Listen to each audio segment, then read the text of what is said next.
Ladies and gentle gamers, welcome back to Be Determined. Today the alpha is open once again with some new changes to the Crimson Isle armor sets, as well as some small changes to Kudra and a few other things based on the Crimson Isle. Plus, at the end of this video, we'll go over the plans that the admins have for the next couple updates to the Crimson Isle and how soon they plan on implementing them. So if you guys enjoy, please make sure to drop a like, smash the sub button. We just hit 18,000 subscribers, so thank you guys so much for making that possible. Now on to 19K, but without further ado, let's jump into it. So the first set that we're going to talk about is the Crimson Armor. The main things they've done with the set is they're basically going to change how much damage the swipe does, because it is kind of overpowered right now. We'll talk about the admin's reasoning in a moment, but let's just go ahead and test the damage. So for magical power, I'm going to be using the Hurtful Reforge, and then I've got all my tuning points on strength, which actually, let me adjust these a little bit. Okay, so this is the setup right now. I did go ahead and use Croesus to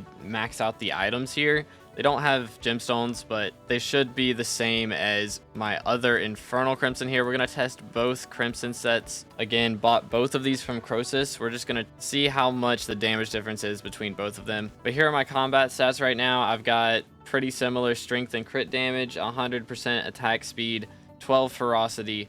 That's the main stuff. But let's just go see how much a swipe does as well as a regular hit against a Crypt Ghoul. So first hit does 700k. That's not bad. Again, this is base Crimson. It is hypermaxed, but again, base Crimson. 800k, 890k, and that was a 26k swipe, 24k swipe. So we're not doing very much damage with the swipe at all. So it's very different from the main server. I think on the main server we'd be doing a lot less damage with the actual main Crimson, but the swipe would be doing a lot more damage than it is, of course. But that seems to be our average here, about 800k on regular hit, 24k on the swipe. Let's swap over to the Infernal Crimson set and see what the difference is. 900k per hit, and we're getting 29k on the swipe. So the swipe is still like really low. It's did 173,000 there, so that one was decent. 33,000. I think I got over a million hit on that Crypt Ghoul as well. So the base damage is a lot more, but the swipe damage is very similar. Basically, the admin's reasoning for this was melee doesn't really have a place in the game right now, and the only time that it's actually overpowered to use is with Crimson Armor. But they're planning a big combat update in the future that might nerf mage damage or buff melee damage. They're not sure which they're going to go with, maybe all of the above. But there are two things that they've adjusted to make this change a little bit easier to get along with. Their big focus with this was Blaze Slayer, because a lot of Blaze Slayer grinders don't even have to use the Moody Grapple Shot. They could just come in here, and once they have their swipe, they insta one-tap stuff. They still want that to be possible, so they've nerfed the health of Smoldering Blazes. It used to be 5.5 mil. On the alpha now, it is 4 mil.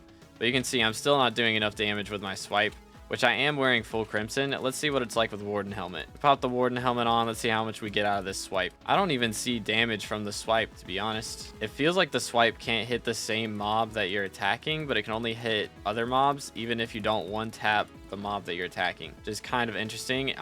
Dang, that was a pretty solid damage right there. 50k to 170k. Like, that's a pretty solid swipe. 50k, yeah, it's very interesting. I'm not sure if that's intended, where you can't hit the mob that you're attacking with the swipe, or if they're going to change that in the future, but it's definitely different here. You 100% will have to use a Moody Grapple Shot if you're going to take these guys down in a single hit. But you see, if I use the Grapple Shot, it should be pretty easy to do. I don't know, I still two-tapped there, and I do have pretty solid gear on right now. Like, I've got the Strengthened Vanquished gear. Again, our magical power is 1602, so this kind of hurts. I'm not gonna lie. Blaze Slayer is probably pretty nerfed off of this. I am using Day Axe, to be fair. Let's try with the actual dagger, which you're supposed to use. I'm probably gonna do a lot more damage. Okay, yeah, never mind. I'm just trolling. So even without the swipe, I do one tap with this. It just takes a second for the venom to kick in. So Blaze Slayer might still be okay then. At least as far as spawning, you're probably going to do less damage to the boss itself, but that might just depend on person to person. And apparently there's a bug where Smoldering Blazes are invisible. That's a new one. But that's Crimson Armor. Let's talk about Terror. So I'm going to keep on the Warden Helmet for this test. We're just going to run 3/4 Terror. I'm going to go ahead and swap over my magical power to Fortuitous, and we'll keep these the tuning points at what they're at. Let's just see how we do against these magma cube riders. It does still take a while to stack arrows, but I mean, our damage is still really solid even without the arrow stacking too high. I'm not one tapping, at least not directly. I one tap the spiders now that we're at 10 stacks. We can one tap, but it's not consistent. But with one shot hit, that's 600k right there, and then 600k. If I'm further away though, then it should deal more. We hit right there. I don't know, that was still about 600k. Snipe is not coming in clutch right now, not gonna lie. Again, this is base terror armor though. Here's my stats. Once again, 1.1k strength and crit damage. Although my crit chance is actually way off. I forgot I've been trolling. Let me change my enrichments over to crit damage or crit chance. Okay, critical chance enrichments. That should help a lot more. Oh yeah, that was a mil damage right there. 900k, 900k, 900k. Okay, so that is way better for sure. Yeah, I like that a lot more. Like, I think it can still hit for 600k. So basically the change they've done with this is your main arrows that you get from Terminator without the Terror armor should still do pretty decent damage. But the arrows that you get from the Terror armor boost are going to be kind of nerfed. You'll still get 2 extra arrows at every tier like it is on the main server. They had a change on the last alpha to where depending on the tier of armor you were using, you only got 1 or even no extra arrows. It was just extra arrow speed and damage to your main arrows. But now you get extra damage to your main arrows, extra arrow speed per stack as well. But the 2 extra arrows that you shoot at 10 stacks do like 40% of your normal damage. And that's at Infernal. At base tier is 20%. So we're only seeing 20% extra damage from the arrows I have right now. Let's see how long it takes me to take down a magma boss here. Again, this is base terror. So we'll try out the Infernal in a second. But with base terror, let's see how we're doing. Yeah, it's definitely a lot slower, 100%. Let's swap it over to the Infernal set. So now with the full Infernal setup, it's still slower than my Fiery is on the main server. So it's definitely a full damage nerf, which is kind of a bummer, but thankfully they've made some adjustments for this to Kudra. Because of it taking so much longer to gain stacks, they decided to nerf the health that Kudra has in hits phase and in its final phase. So if you're a Kudra gamer, hopefully this won't affect you too much. They nerfed the hits phase health by 20% and the final phase health by 25%. So hopefully this means that the Terra armor is still going to be on top. It definitely will be, but it just hopefully not nerf the speed that you can do Infernal at by too much. Now it is time for the Aurora test. So we've got all of our tuning points on intelligence. We are on the sided reforge. Make sure we grab our implosion belt and gauntlet of contagion. And let's test out the base Aurora set. Now the changes to this set should be pretty significant. We're still doing really solid damage. Able to one-shot all of these guys. 1.2 mil, 1.8 mil I think I saw there. And then about 1.5 mil at one point. That was pretty solid. 1.8 mil, 1.8 mil. So again, this is base Aurora, but they supposedly buffed the missiles that you send, and now you have to hit shift to send the missiles. So there go the missiles. That was alright damage. I think that was like 300k per missile. Again, this is base Aurora, so it's only going to send out 3 homing missiles, but they each did 300k, so that was a lot better than it was on the previous alpha. Let's try it out with full Infernal Aurora. Actually, I think that last test I had on one piece of Infernal Aurora. I think my boots were Infernal, so let's go back to full regular Aurora. Yeah, we're doing a little bit less damage, but it wasn't that significant. So full Infernal Aurora. Let's go ahead and see how we do here. That is some really solid damage, 2.4 mil. So Infernal is 1 mil more damage basically than I was doing at base. So this is way stronger than base Aurora for sure. Now let's see what the ability looks like. So this should shoot a lot more homing missiles. You get 5 at Infernal, so that was a little bit more. But Gauntlet of Contagion let us do even more damage than normal there, so that was really nice. Let's see if we can get an exact damage number out of this. Almost 400,000. That's pretty solid. Definitely better than the like 30k that we were doing on the alpha last time. That's most of the armor changes. They did also make it so for fervor as well, you have to shift to use the ability, the ground pound ability. They've also changed the stack gain, so if you decide to wear wither goggles, you know, that's probably better for an earlier stage. The base Aurora helm only has 16% extra ability damage, whereas of course wither goggles have 45%, so it's definitely going to be better to wear those until you can get to the Infernal stage. And even then, you've got to star this thing up pretty well for it to be better as far as ability damage goes, because this base Infernal set has 40% ability damage on the helm, Goggles still have 45%. Let's actually get a damage test on that. I'm going to go ahead and max out the Wither Goggle as well right there. So let's just see how much damage we do to the base zombies here. With this setup, we're doing 2.3, 2.2, 2.2.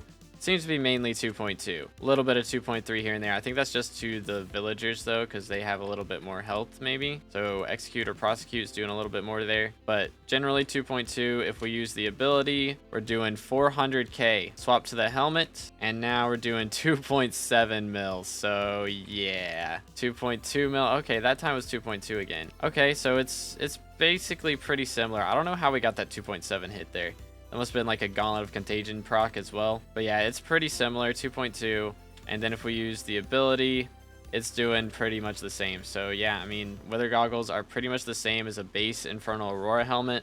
Of course, if you star this up, it's probably going to be better. But 15 star is very expensive, and I doubt it'll be that much better. Anyways, that should be everything with the armor set changes. They also changed how Crimson Isle mobs spawn a little bit, which I've played on the Crimson Isle a little bit since the alpha opened, and I don't really notice a difference, which they said it's not supposed to be a big difference. They've just changed the settings to make the system less intrusive, although I'm guessing that's probably why those blazes were invisible earlier, so there's probably a few bugs with it. As far as some other small changes, they did change how Hollow Wand works a little bit, but again, who uses Hollow Wand? It's still not worth to use, I don't think. They also did make it to where you can claim Diamond Magma Fish reward from the Diamond Trophy Hunter levels retroactively, so if you've already done this, then you'll be able to claim that if this update drops to the main server. But now let's talk about the changes that they're saying might come in the future depending on our feedback. Number 1, will attribute shards be put on the bazaar? They're planning to do it, but it's going to take a lot of work, and dupes happen a lot when bazaar changes come out, so they want to make sure they get it right. Another big question, where is Croesus for Kudra? So if you don't know, for dungeons, there's Croesus where you can open chests afterwards without being in the run. So you can go ahead and complete the run and then open the chests later, so you don't have to downtime in between. People have been asking for this for Kudra for a very long time, but their answer is pretty much the same as with attribute shards. They want to do this, but it's going to take a while. They don't want any dupes to happen, so they got to put some time and resources towards it in the future. But I'd rather than put it towards Forging Update. Another question they're getting is what's going to happen to Aurora Staff. Basically, with the Aurora armor changes, they're just going to make the Aurora Staff ability based on the Aurora Staff. So the different particles that appear around mobs, you don't have to be wearing the Aurora set for. As long as you're using the Aurora Staff, they should show up. But that's a change that will be coming in the future. Once again, going to require resources, so they're not planning on doing it too soon. Another change is they did make the Blaze Tech Ham radio area now restricted, so it only works on the Crimson Isle. Basically, they're saying the item was kind of a mistake to not make into an accessory, but if they did make it into an accessory, it wouldn't be legendary tier, so they're fine leaving it as it is. But they may end up nerfing the price of it in the future, so crafting it should be a bit cheaper, possibly in the future. Now, some other big revamps that they've said they are planning that may come out at some point.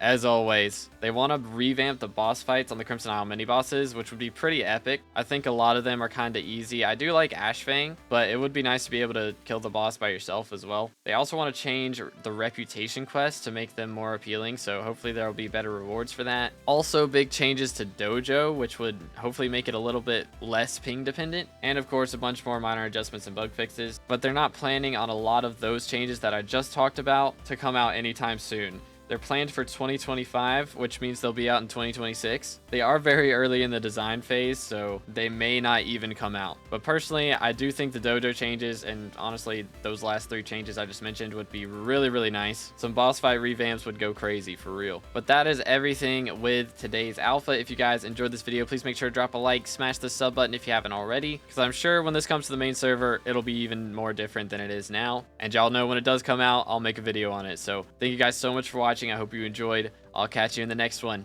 Have an amazing rest of your day, and God bless.